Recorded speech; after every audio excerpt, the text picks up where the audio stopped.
هنبتدي مع بعض النهاردة سلسلة اعملها في البيت أنضف وأوفر. النهاردة هنبتدي بالنوتيلا الاقتصادية بطعم البندق.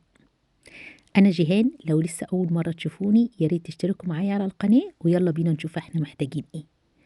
أول حاجة محتاجة كوباية لبن، عليها نص كوباية سكر العادي بتاع الشاي.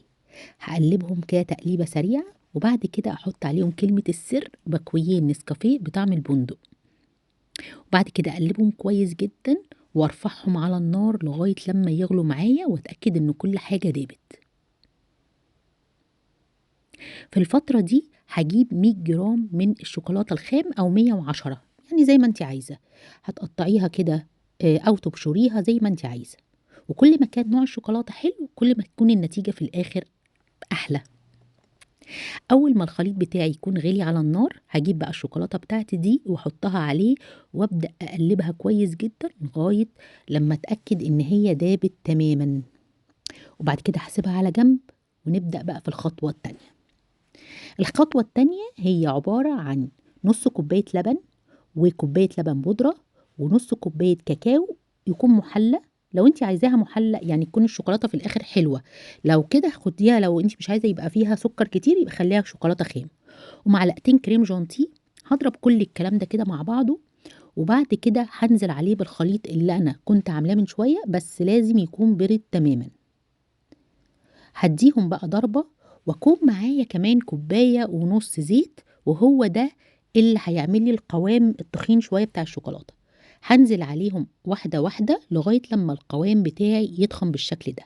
هتأكد ان القوام وصل للقوام المطلوب لما احط كده المعلقه واعمل علامه بالصباع يفضل موجود في المعلقه. هو في الاول هيبقى سايل شويه، وبعد كده لما تسيبيه على جنب هتلاقيه تقل، ما تقلقيش. انا هنا بقى طبعا وزنتهم، طلع تقريبا كيلو الا حاجه بسيطه، يعني حاجه موفره بطريقه خرافيه.